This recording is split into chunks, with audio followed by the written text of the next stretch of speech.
حضرت حسین نے فرمایا تم سچ کہتے ہو۔ مزید یہ فرمایا اللہ ہی کے ہاتھ میں ہر کام ہے، وہ جو چاہے وہ کرتا ہے، اور ہمارا رب ہر روز ایک نئی شان میں ہے۔ اگر تقدیر الہی ہماری مراد کے موافق ہوئی تو ہم اللہ کا شکر ادا کریں گے، اور اگر تقدیر الہی ہماری راہ میں حائل ہو گئی تو وہ شخص ہرگز خطا پر نہیں جس کی نیت حق کی حمایت کرنا ہو اور جس کے دل میں خوف خدا ہو۔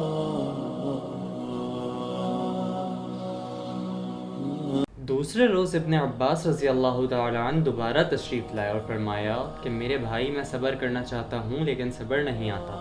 مجھے آپ کے اس اقدام سے آپ کے اور اہل بیت کی ہلاکت کا شدید خطرہ ہے۔ اہل عراق عہد شکن اور بے وفا لوگ ہیں، آپ یہیں رہیں، آپ اہل حجاز اور مکہ کے سردار ہیں۔ ابن عباس نے مزید فرمایا کہ میرے بھائی، اگر آپ جانا طے کر ہی چکے ہیں تو خدا کے لیے عورتوں اور بچوں کو اپنے ساتھ نہ لے کر جائیں۔ مجھے خوف ہے کہیں اس طرح آپ بھی اپنے بچوں کے سامنے قتل نہ کیے جائیں جس طریقے سے عثمان غنی رضی اللہ تعالیٰ عنہ شہید کیے گئے۔ مگر حضرت حسین اپنے نزدیک ایک دینی حیثیت سمجھ کر خدا کے لیے فیصلہ کر چکے تھے۔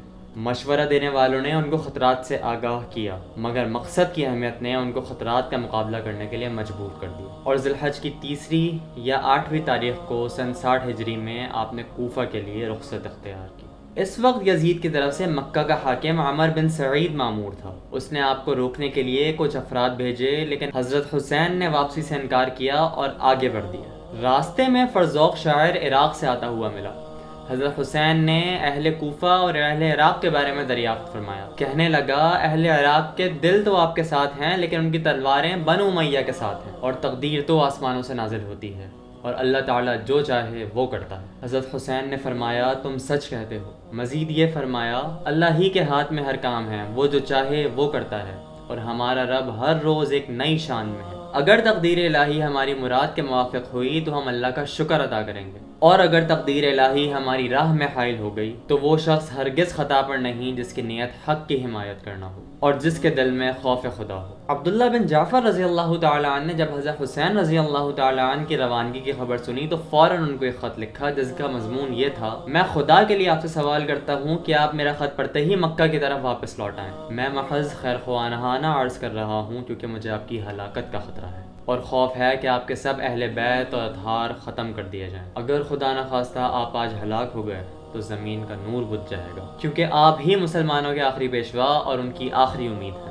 آپ چلنے میں ہرگز جلدی نہ کریں، اس خط کے پیچھے میں بھی آ رہا ہوں، میرا انتظار کریں۔ والسلام، ابن اسیر۔ یہ خط لکھ کر عبداللہ بن جعفر سب سے پہلے والی مکہ کی طرف تشریف لے گئے اور ان سے عرض کی کہ آپ حضرت حسین کے لیے ایک امان نامہ لکھ دیں اور اس کا ایک تحریری معاہدہ بھی دیں، اور اگر وہ مکہ واپس آ جائیں تو ان کے ساتھ اچھا سلوک کیا جائے۔ عامل مکہ نے پروانہ لکھ دیا اور عبداللہ ابن جعفر کے ساتھ اپنے بھائی کو حضرت حسین رضی اللہ تعالیٰ عنہ کی طرف روانہ کیا۔ یہ دونوں راستے میں جا کر حضرت حسین رضی اللہ تعالیٰ عنہ سے ملے اور عامر بن سعید کا خط ان کو سنایا اور کوشش کی کہ حضرت حسین مکہ مکرمہ کی طرف واپس لوٹ جائیں، لیکن اس وقت نواسہ رسول نے ان کے سامنے ایک اور وجہ بیان کی۔ فرمایا کہ میں نے رسول خدا صلی اللہ علیہ وسلم اپنے نانا جان کو خواب میں دیکھا ہے اور ان کی خواب کی بجا آوری کر رہا ہوں، میں ان کا حکم بجا لاؤں گا خواہ مجھ پر کچھ بھی گزر جائے۔ کامل ابن اسیر کے صفحہ نمبر 1 جلد نمبر 4 میں یہ بات لکھی ہے۔ عبداللہ ابن جعفر کے پوچھنے پر حضرت حسین رضی اللہ تعالیٰ عنہ نے فرمایا کہ وہ خواب نہ میں نے آج تک کسی کو بتایا ہے، نہ ہی آج کے بعد کسی کو بتاؤں گا،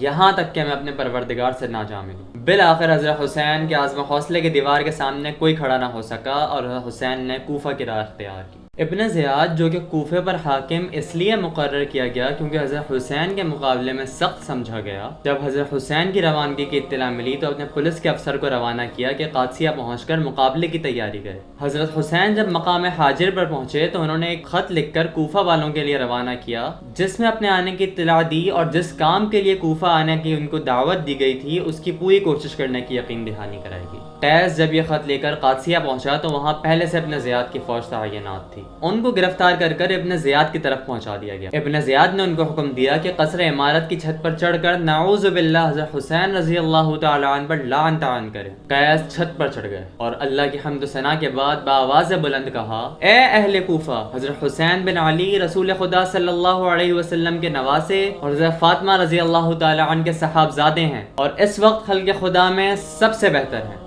میں تمہاری طرف ان کا بھیجا گیا قاصد ہوں، وہ مقام حاجر تک پہنچ چکے ہیں ہیں، تم ان کا استقبال کرو۔ اس کے بعد انہوں نے ابن زیاد کو برا بھلا کہا اور حضرت علی کی مغفرت کے لیے دعا کی۔ ابن زیاد ان کی دلیری پر حیران رہ گیا اور ظالموں کو حکم دیا کہ ان کو چھت سے نیچے پھینک دو۔ ظالموں نے اس کے حکم کی تعمیل کی اور قیس نیچے گر کر ٹکڑے ٹکڑے ہو گئے۔ مسلم بن عقیل نے شہادت سے پہلے محمد بن عاشد سے یہ عہد کر لیا تھا کہ ان کو حالات کی اطلاع پہنچا کر حضرت حسین کو راستے سے واپس کر دیں، اور محمد بن عاشد نے وعدے کے مطابق آدمی بھیج کر ان کو اس بات کی اطلاع دی۔ جب مسلم بن عقیل کے قتل کی خبر حضرت حسین رضی اللہ تعالیٰ عنہ کے لشکر تک پہنچی تو حضرت حسین کے بعد ساتھیوں نے اصرار کیا کہ خدا کے لیے اب یہیں سے واپس لوٹ جایا جائے، کیونکہ اس وقت کوفہ میں کوئی آپ کا یار و مددگار نہیں، اور ہمیں قوی اندیشہ ہے کہ کوفہ کے وہ لوگ جنہوں نے آپ کو خود دعوت دی ہے وہ آپ کے مقابلے پر آ جائیں گے۔ مگر مسلم بن عقیل کے قتل کی خبر سن کر بنو عقیل کھڑے ہو گئے اور کہا کہ واللہ ہم مسلم بن عقیل کا قصاص لیں گے یا انہی کی طرح اپنی جان دے دیں گے۔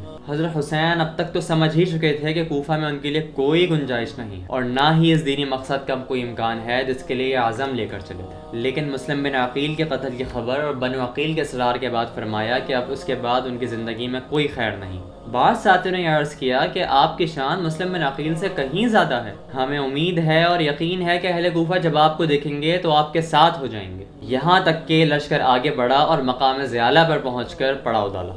راستے میں جس بھی مقام سے حضرت حسین کا گزر ہوتا، حضرت حسین کا قصد معلوم کیا جاتا تو لوگ اور بھی ان کے ساتھ ہو جاتے۔ مقام زیالہ پر پہنچ کر ایک اور خبر ملی، آپ کے رضاعی بھائی عبداللہ ابن لقیط جن کو راستے سے مسلم بن عقیل کی طرف بھیجا تھا وہ بھی قتل کر دیے گئے۔ یہ خبریں پانے کے بعد حضرت حسین نے اپنے لشکر کو جمع کیا اور فرمایا کہ اہل کوفہ نے ہمیں دھوکہ دیا ہے، اب جس کا جی چاہے وہ واپس ہو جائے، میں کسی کی ذمہ داری اپنے سر نہیں لینا چاہتا۔ اس اعلان کے ساتھ ہی باقی تمام لوگ جو راستے سے آپ کے ساتھ جڑے تھے وہ واپس ہو لیے۔ اب اس وقت حضرت حسین کے لشکر میں صرف وہی لوگ تھے جو مکہ مکرمہ میں سے آپ کے ساتھ چلے تھے۔ یہاں سے روانہ ہو کر مقام عقبہ پر پہنچے تو ایک عرب ملے، انہوں نے کہا میں آپ کو خدا کی قسم دیتا ہوں کہ آپ واپس لوٹ جائیں، آپ نیزوں اور تلواروں کی طرف جا رہے ہیں۔ جن لوگوں نے آپ کو بلایا ہے اگر وہ خود اپنے دشمنوں سے نمٹتے اور ان کو اپنے شہر سے نکالنے کے بعد آپ کو بلاتے تو یہ صحیح رائے ہوتی، لیکن اس حال میں آپ کا کسی طرح بھی وہاں جانا مناسب نہیں۔ حضرت حسین نے فرمایا تم جو کہہ رہے ہو اس پر مجھے کوئی شبہ نہیں، لیکن تقدیر الہی پر کوئی غالب نہیں آ سکتا۔ حضرت حسین کا سفر کربلا اب بھی اسی عزم و ارادے کے ساتھ جاری ہے۔ اپنے قاصدوں کی قتل کی خبریں اور خیر خواہوں کی فکر ان کے عزم و استقلال کی دیوار کے سامنے آڑی نہیں آ سکتی۔